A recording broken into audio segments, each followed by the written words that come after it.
Hoy vamos a tener las respuestas a dos preguntas muy importantes. Ya hemos venido en un ciclo de preguntas y le damos respuestas a esas preguntas complejas, ¿no? Importante aclararle, hermano, si usted tenga siempre presente que estas respuestas se dan a la luz de la palabra de Dios. La pregunta número 8 que nos corresponde hoy es: ¿qué tipo de cuerpo tienen ahora los difuntos? De los creyentes fallecidos, ¿dónde están? ¿Qué pasa con ellos? Entonces, esa pregunta del estado intermedio, esa pregunta es bastante relevante, por eso la traemos hoy a colación. Ha generado muchísima confusión y ha generado ha levantado muchísima ampolla dentro de los grandes teólogos del mundo que estudian la palabra a profundidad de estos maestros que el Señor les ha dado tanto conocimiento. Entonces, la Biblia no da muchos detalles, muchos no nos da, o sea, hay que leerla entre líneas también sobre ese estado intermedio. Ahora, pero sí hay un pasaje de la Escritura que específicamente, pero indirectamente, mire, hay una ambigüedad, ¿no? Específicamente, pero indirectamente, habla de este tema. Y le pido apoyo a la pastora porque aquí vamos a proyectar la siguiente diapositiva, el siguiente slide, donde tenemos esa palabra o ese versículo de apoyo para poder ir entendiendo y hallando esta respuesta. Entonces dice: vi bajo el altar, cuando abrió el quinto sello, vi debajo del altar las almas de los que habían sido muertos por causa de la palabra de Dios y por el testimonio que habían dado. Muy bien. Entonces, mire, en este versículo, el apóstol Juan recibe una visión. Recuerde que él está en la isla de Patmos y está recibiendo toda esta información preciosa de parte de ese ángel de Jehová, que es el mismo Señor Jesucristo, y en esta teofanía preciosa, y el Señor Jesucristo le está transmitiendo toda esta información a Juan. Entonces Juan recibe esta visión de aquellos que serán asesinados debido a su fe durante los últimos tiempos. ¿Quiénes son ellos? Las personas que van a morir durante el lapso de los 7 años de la tribulación, o de los 3 años y medio, más bien, porque 3 años y medio primero va a haber una falsa paz de parte del anticristo, y los 3 años y medio siguientes habrá esa persecución feroz para aquellos que no fueron raptados, no fueron arrebatados en el cielo por parte del Señor Jesucristo como su iglesia, y se quedan aquí a vivir esa angustia y ese tormento de la tribulación, pero ellos tienen una última oportunidad, y es que a través de confesar su fe en Cristo Jesús, pues van a alcanzar como mártires el perdón de pecados, y van a alcanzar como mártires la salvación. Pero pues, hermano, yo personalmente no quisiera vivir eso. Personalmente no quisiera tener que morir decapitado para alcanzar mi salvación, siendo que Dios hoy me da la oportunidad de que yo la alcance a través de la fe en Cristo Jesús. Entonces, si hoy es más fácil, pues ¿por qué no hacerlo? Y esperar hasta ese momento para morir decapitado, confesando la fe en Cristo. Es mejor hacerlo ahora, tenemos tiempo. Poco, pero todavía tenemos. Entonces, en esta visión, Juan ve esos creyentes que habían sido asesinados bajo el altar de Dios en el cielo, y los describe como almas. Entonces, él está viendo el futuro. O sea, él está teniendo esa teofanía profética. Él está viendo lo que ni siquiera ha pasado hoy, y lo vio hace 2000 años. El Señor se lo mostró. Entonces, vio a esos hombres y mujeres muertos, asesinados en la tribulación, confesando la fe en Cristo, decapitados, muriendo como mártires. Ya los vio arriba. Dice que los vio debajo del trono de Dios, los vio en el cielo. Entonces, este versículo, hermanos, sí nos da una respuesta bíblica para el estado intermedio. ¿Por qué? Porque parecería que esos creyentes en el cielo están en forma espiritual, incorporal, porque habla de almas hasta la resurrección. Es decir, que todavía no les ha sido otorgado un cuerpo, O sea que ese estado intermedio entre la muerte física y la resurrección segunda, que vendrá con la venida del Señor Jesucristo por segunda vez, pues en ese espacio, en ese lapso, todas las personas que han muerto en Cristo Jesús, pues tienen ese estado incorporal, ese estado espiritual en el cielo. Hoy nos vamos a ocupar de ese tema, de las almas que han muerto en Cristo Jesús. Bueno, de hecho, ahora vamos a hacer un paralelo para que a ustedes les quede más claro. Ahí tenemos una tabla, un cuadrito muy chévere que nos va a dar más luces y va a dar mejor entendimiento de lo que estamos tratando. Aquí un recorderis importante. En esta tabla aparece, mire lo que nos dice esta tablita. Dice, para los fallecidos en Cristo Jesús y para los que fallecieron sin Cristo Jesús. Pero antes de abordar la tabla, recordemos, hagamos ese recorderis. La resurrección es algo que les va a ocurrir o nos va a ocurrir tanto a justos como a injustos. Entonces, para los justos, la morada temporal, ¿cuál es? La del paraíso en el tercer cielo. Y para los injustos, ese lugar temporal de habitación es el gran juicio, hasta el gran juicio del trono blanco, perdón, pues es el infierno, que eso lo ratifica tanto el Antiguo como el Nuevo Testamento. Ese infierno se menciona muchas veces en la Biblia y siempre está abajo. Es esa enorme cámara pues del inframundo que está llena de oscuridad y está llena de fuego. Hermanos, si aquí hace calor a 34 grados centígrados, que una vez no se lo aguanta, 33, 32, pues no quiero imaginarme cómo será eso. Entonces, claro como el agua, ¿no? Tanto los justos como los injustos, los muertos justos e injustos serán resucitados. Los dos grupos de personas van a resucitar. Va a haber resurrección para todos, tanto unos que están en el paraíso como los que están en el infierno. Ahora, van a ser juzgados en dos escenarios diferentes, en dos juicios celestiales distintos.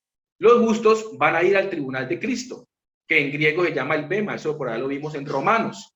Este grupo de personas resucitará entre los muertos al regreso de Cristo, en la segunda venida, cuando él llega hasta el cielo, él no va a llegar a la tierra, llega hasta el cielo en los aires y se lleva a su iglesia. Él aparece en el aire para arrebatar a todos los santos vivos, dice la palabra en Tesalonicenses. Eso le fue revelado al hermano Pablo, este misterio maravilloso del arrebatamiento. Y nos llevará a los cielos nuevos y a la tierra nueva. Esto lo confirma el Apocalipsis. Entonces, el cielo, hermanos, sí es un lugar físico. Y nuestro cuerpo físico va a ser resucitado, pero no como usted lo conoce hoy, ya solo hablamos, sino que va a ser glorificado. Va a ser perfectamente apto para la eternidad en la nueva tierra y en los nuevos cielos. Ahora, ¿qué pasa con los injustos? Pues serán juzgados en el gran juicio del trono blanco, el gran trono blanco, al final del reinado de los 1000 años de Cristo. Esto en Apocalipsis 20. Entonces, cuando Cristo regrese, los justos que hayan muerto desde el tiempo de Cristo hasta que Él venga, se llaman los muertos en Cristo, eso está en Tesalonicenses, pues ellos van a recibir, o nosotros, ahí nos tenemos que contar todos, recibiremos ese nuevo cuerpo que vivirá eternamente y nunca más volverá a experimentar la muerte. Los injustos son diferentes, porque sus almas y espíritus van a ser juzgados, pero no se les va a dar un nuevo cuerpo como los justos. De hecho, Juan en su palabra lo dice de esta manera, dice, la muerte y el infierno entregaron los muertos que habían en ellos. Entonces, cuando estas almas sean declaradas culpables, sean condenadas y enviadas al lago de fuego, eso se va a llamar la muerte segunda. O sea, imagínense eso tan horrible. Los injustos, o sea, los que no mueren con Cristo Jesús en su corazón, van a tener dos muertes, una física y una espiritual. Una física que va a ser transitoria, porque muere el cuerpo y el alma y el espíritu quedan en ese estado intermedio allá en el infierno, esperando la resurrección. Resucitan, el Señor los resucita, los llama al gran trono blanco. Ojo la diferencia. Nosotros vamos al tribunal de Cristo. A nosotros, ¿qué? Ya no nos van a juzgar para salvación. Cristo nos va a entregar, ojo, galardones y coronas. Pero a los que no hayan utilizado bien sus dones y talentos en este mundo, los van a degradar, como en el ejército. O sea, si usted estaba de coronel y usted no utilizó bien sus dones y sus talentos en la tierra, entonces ya no pierde la salvación. Pero Cristo le va a decir, venga, Alecito, usted en la tierra era coronel. con estos dones y estos talentos que yo les di. Como usted no los utilizó bien para el servicio y la obra de Dios, pues acá yo lo tengo que mandar a sargento o a soldado raso. Entonces, eso sí va a existir en el tribunal de Cristo, con respecto de los dones y de los talentos. Y va a haber unos galardones y unas coronas, pero no se pierde la salvación. Y es con Cristo. Ese es el tribunal para nosotros, los justos. Pero para los injustos, ese no va a ser. Es el gran trono blanco y ese los juzga Dios. Mire la diferencia. Dios es el que los juzga porque Jesucristo no juzga. Es Dios mismo. O sea, más duro. Ellos es con el Padre.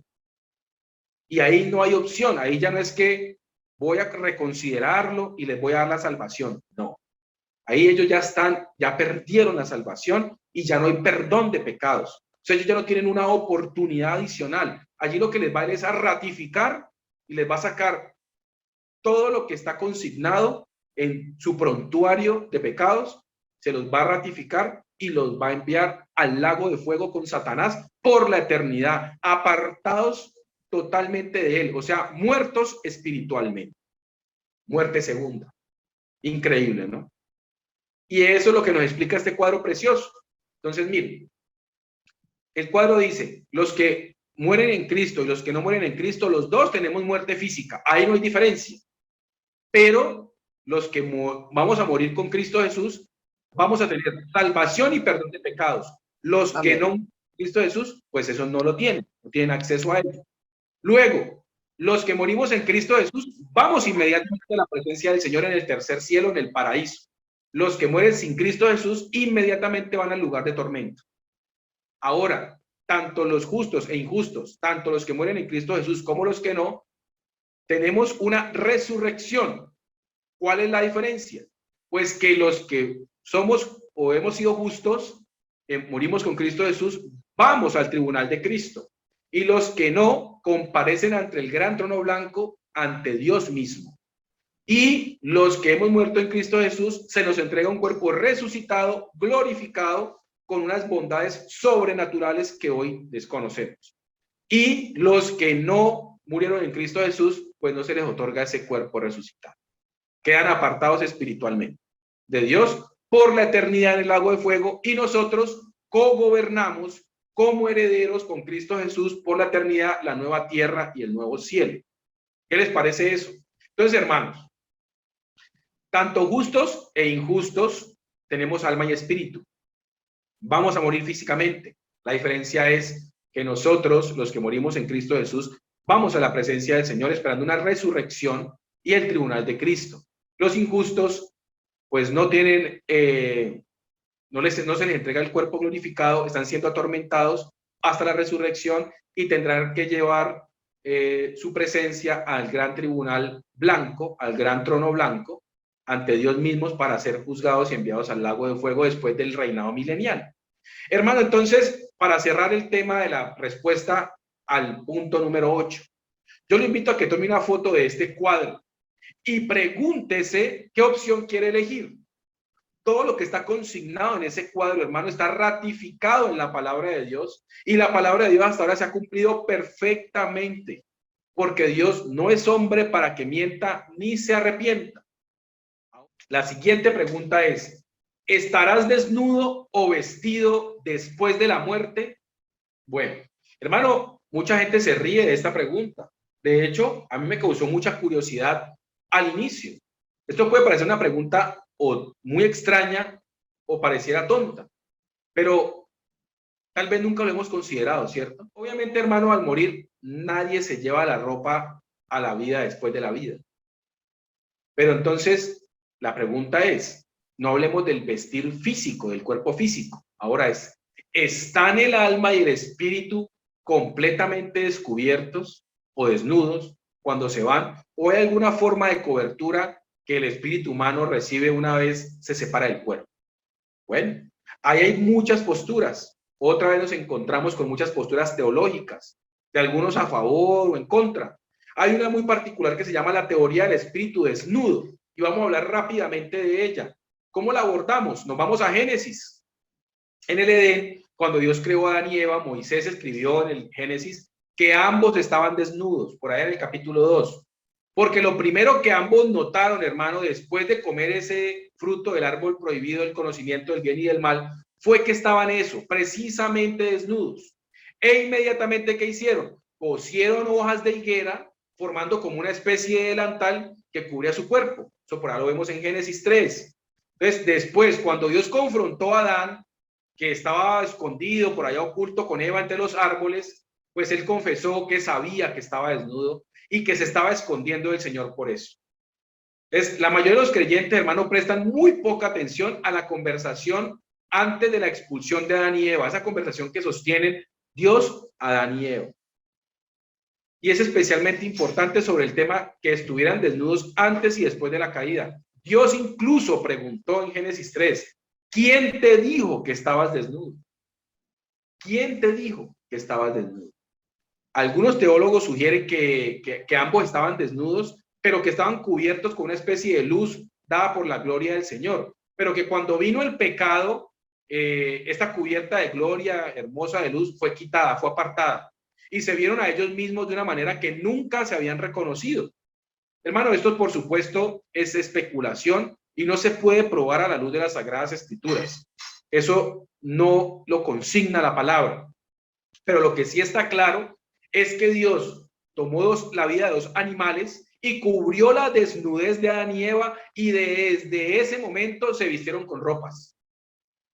Entonces, claro eso, ¿no? Vamos entendiendo que ellos antes no tenían una vestimenta física. De hecho, cuando un bebé nace al mundo, ¿cómo viene? Desnudito, sin ropa. ¿Y la ropa quién la entrega? Pues sus padres, la primer ropita para acogerlo. Y cuando uno se muere, no se muere desnudo, ¿no?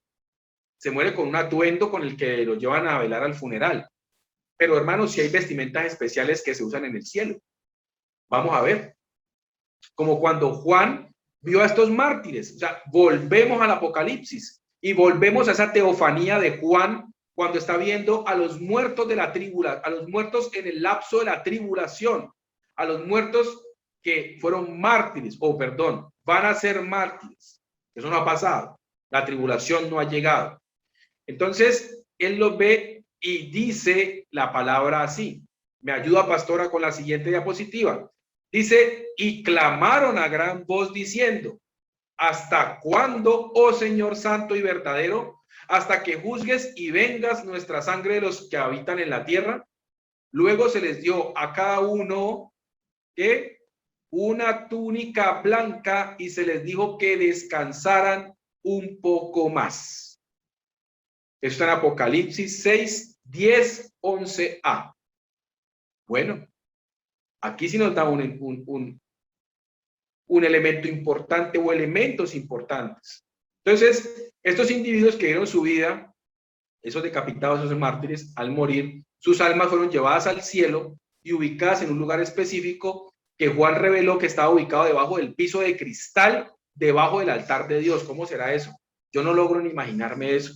Un piso de cristal debajo del altar de Dios y ellos estaban allí ubicados. Bueno, lo importante es que dice que, nótese, que se les da algunas traducciones dice una vestidura blanca, otro dice una túnica blanca, otro dice un vestido de lino más preciso, lino fino blanco, para que se pongan y se les dice que descansen por una temporada más. Entonces, siempre habla de vestiduras blancas, una vez que la persona ingresa al paraíso celestial.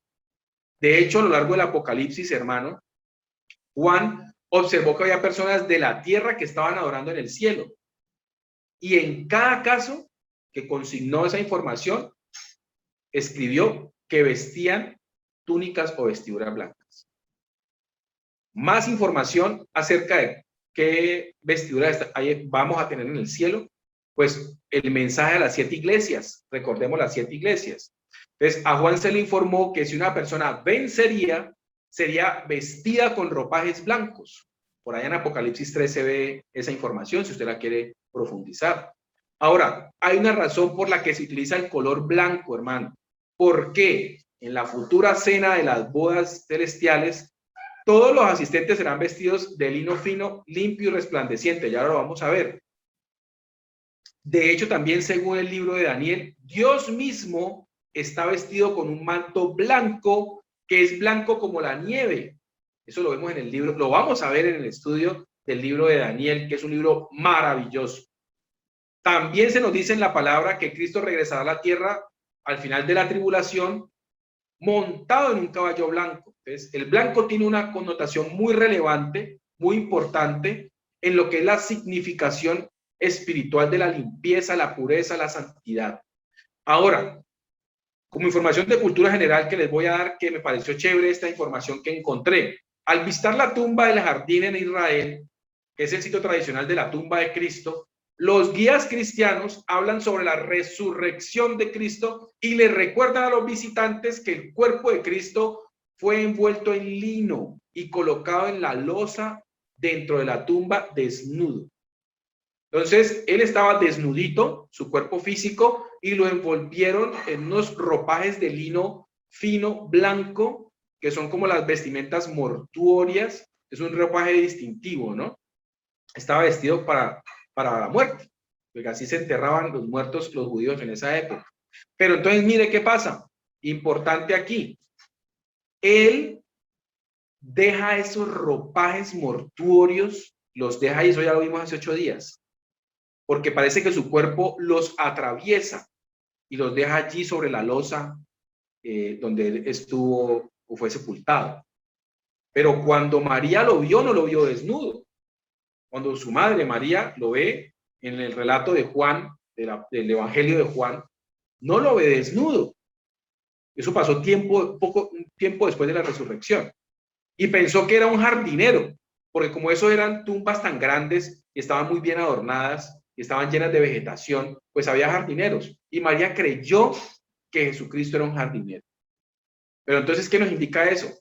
Que Cristo sí estaba vestido, pero con un ropaje ya ahora distinto. Otras prendas que alguien le había dado, después de que él se levantó de la muerte y resucitó. Después de que dejó esas vestimentas mortuorias. Ahora, ¿dónde y cuándo se vistió Cristo antes de ver a María? Las escrituras no responden a esa pregunta.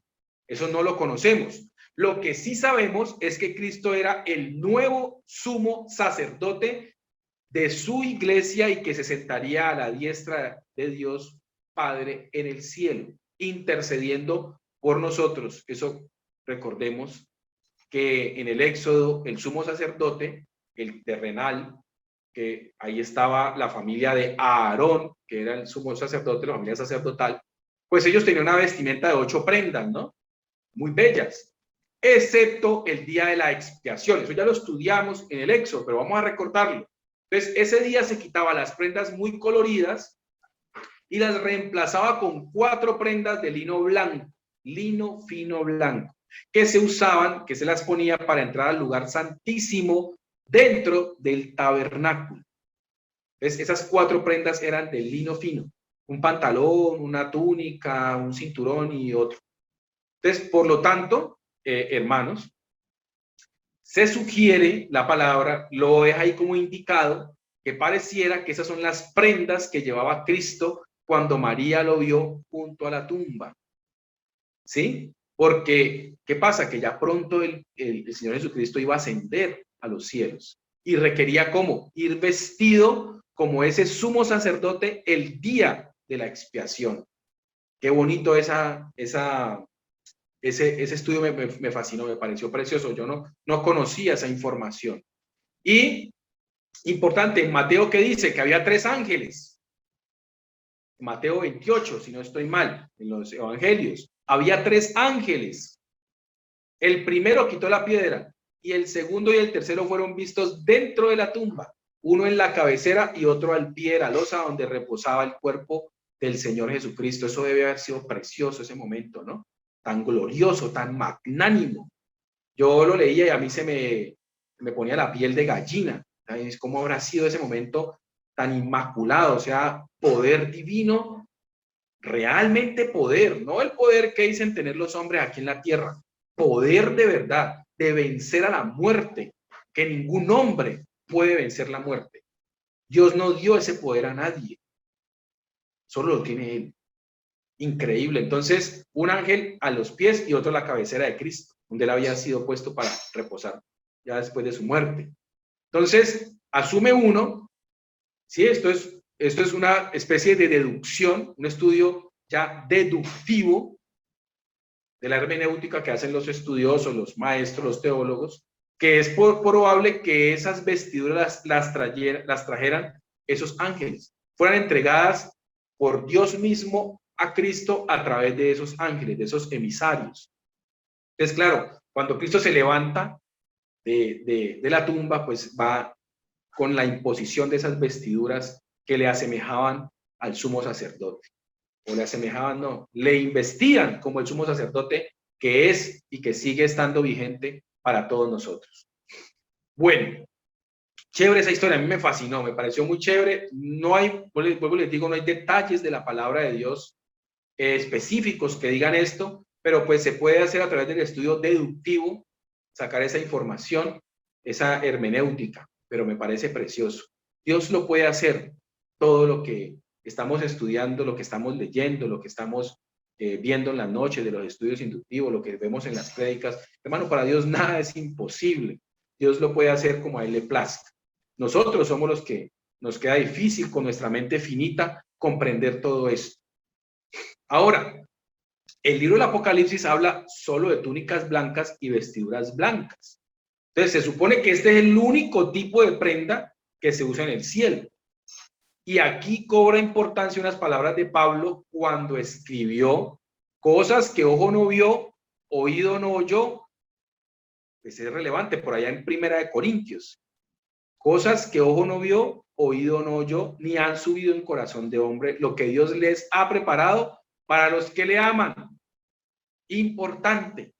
Entonces, es muy probable que el Señor nos tenga todo ya perfectamente ambientado para que luzcamos esas túnicas blancas. La pregunta que nos tenemos que hacer ahora es: ¿qué estamos haciendo para ganarnos? ¿Sí? Pero hermano, ¿cómo así? ¿No es por fe? Pues, claro, pero recuerde que cuando hay fe, viene la manifestación de las obras. Entonces, eso será otra prédica. Ya dimos la prédica de la fe. Creo que va a quedar una prédica de las obras. No porque se sea salvo por obras, sino porque un cristiano que tiene fe, que es sujeto al Señor, que tiene, que es obediente, sujeto a su voluntad y que le quiere agradar, impajaritablemente debe dar como fruto en su vida obras para la gran obra del Señor. Entonces, volvamos al tema. Eso será otra prédica. Entonces, 3 veces se hace alusión a las vestiduras blancas en el mensaje de las 7 iglesias. Apocalipsis 3, 4 y 5. Capítulo 3, 4 y 5. Se habla de ese tema. De hecho, Cristo le dijo a la iglesia de Sardis que aquellos que no hubieran manchado sus vestiduras caminarían con Cristo de blanco. Y al vencedor o el vencedor se vestirá de ropas blancas. Entonces, ese uso de túnica blanca, hermano, de lino fino y vestiduras de este color, se menciona 8 veces en el Apocalipsis. Entonces, hay un fuerte énfasis en lo que es las prendas de vestir blancas, ya sea de lino, túnicas, vestidos, como usted se las imagine, pero blancas, en la palabra, sobre todo en el Apocalipsis. Entonces, la pregunta es: ¿por qué el blanco debe ser el color de las vestiduras celestiales? ¿Cierto? Ya estamos hablando de que blanco, ya mostramos que lo ratifican varios pasajes bíblicos. ¿Por qué blanco? Hermano, la respuesta es simple. El blanco representa la pureza y la justicia de los santos, lo dice la palabra. Pero también lo dice no solo el Apocalipsis, sino que lo dice el libro de Isaías. Dice que aunque tus pecados sean como escarlata, el rojo, serán blancos como la nieve. Ojo, aunque tus pecados sean como escarlata, serán blancos como la nieve. Es decir, aunque inicialmente se te vean de ese color rojo, púrpura, que resalta a leguas, después se van a ver blancos como la nieve. ¿Por qué? ¿Quién hace eso? ¿Quién convierte los pecados de rojo escarlata a ese blanco puro maravilloso? Cristo. Por eso les mostré el cuadrito, porque sin Cristo es imposible. Por eso las religiones algunas religiones que no creen en Cristo Jesús, hermano, no van a llegar a ninguna parte. Pero es que creen en el mismo Dios que nosotros. Ellos también le dicen Jehová, y le dicen Yahvé, y le dicen yo soy, y le dicen Elohim, y le dicen todo lo que usted quiera. Sí, hermano. Pero nadie va al Padre si no es por mí, dijo el Señor Jesucristo. No lo digo yo, lo dijo el Señor Jesucristo. Está en su palabra, está en los evangelios. Entonces, ¿quién hace eso? Hermanos, ¿quién expiaba antes en el pueblo de Israel? ¿Quién hacía el proceso maravilloso de la expiación? El sumo sacerdote, nadie más. Nadie más podía entrar al tabernáculo, al lugar santísimo, vestido con ese tocado blanco para hacer el proceso de la expiación. Nadie más, solo el sumo sacerdote. Eso en el Antiguo Testamento, que ya no está vigente esa ley para nosotros. Nosotros no somos judíos. Para la iglesia está vigente el sumo sacerdote, que es Cristo Jesús, y es el único que puede expiar nuestros pecados. Ya lo hizo en la cruz con su sangre. Ya explicamos la significación de la sangre hace 8 días. Entonces, estas vestiduras espirituales, hermanos, ¿se pueden contaminar? Claro. ¿Cómo se limpia? De eso hubo una prédica que se llamó Vestidos para Cristo. La di yo hace un tiempo atrás. Muy preciosa. Y se pueden contaminar, claro, pero ¿quién la limpia? ¿Quién evita que se profane? ¿Quién evita que esa suciedad se quede enquistada ahí en esas vestiduras espirituales? Cristo. Cristo Jesús. De hecho, Pedro oró para que se nos encontrara en paz y sin mancha. En las cartas de Pedro. Pablo, de hecho, usa la palabra mancha en Efesios, donde dijo que Cristo deseaba presentar una iglesia que no tuviera mancha, ni arruga, ni nada parecido.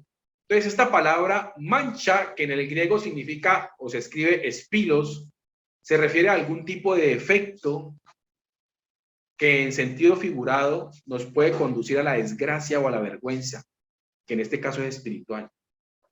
Entonces, hermano, para evitar que esas prendas se manchen, usted debe confesar y arrepentirse de sus pecados. Confesar y arrepentirse de los pecados evita que sus vestiduras espirituales se queden manchadas. De hecho, Juan dijo que los de la tribulación habían lavado sus ropas y las habían blanqueado con la sangre del cordero. ¿Cómo la sangre que es roja puede blanquear algo? Hermano, porque no es la sangre suya ni la mía. Es la sangre de Cristo, que es diferente, que es divina, que trae paz, que trae gozo, que trae perdón, que trae redención, que trae salvación, que trae resurrección, que trae glorificación, que trae vida eterna. Mire todo lo que trae. Es una sangre única, preciosa. Hermanos, para ir finalizando, hay muchas referencias a las vestiduras blancas en el cielo.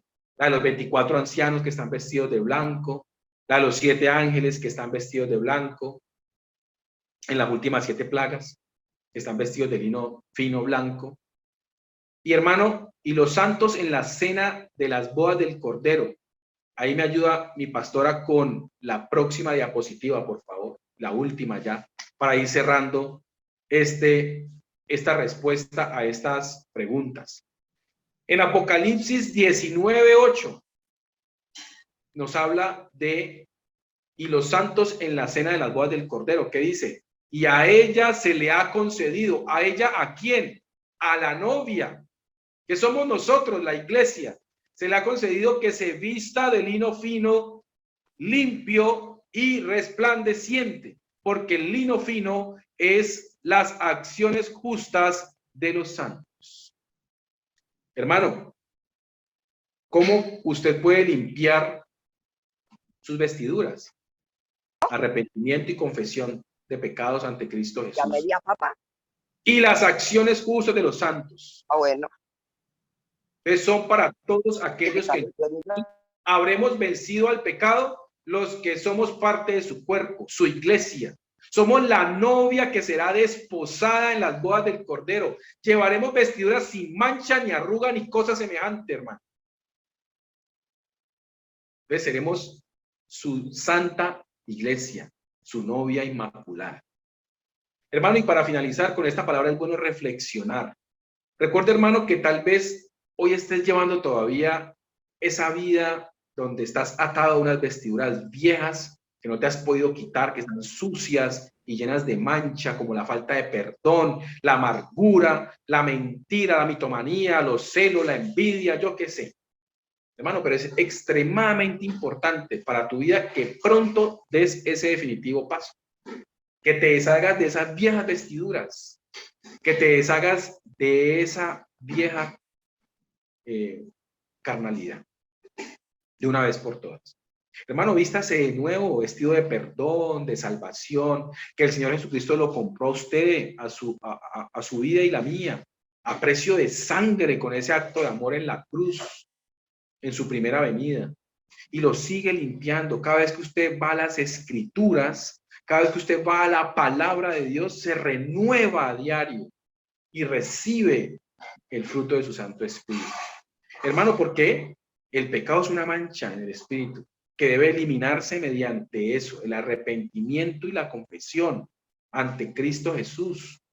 ¿Por qué ante Cristo Jesús y no ante los hombres? Porque ningún hombre conoce su corazón y no sabe si lo que usted está diciendo es cierto, pero Cristo Jesús conoce su corazón y sabe si usted se está arrepintiendo genuinamente como lo hacía David, que constreñía su corazón cuando se arrepentía ante el Señor.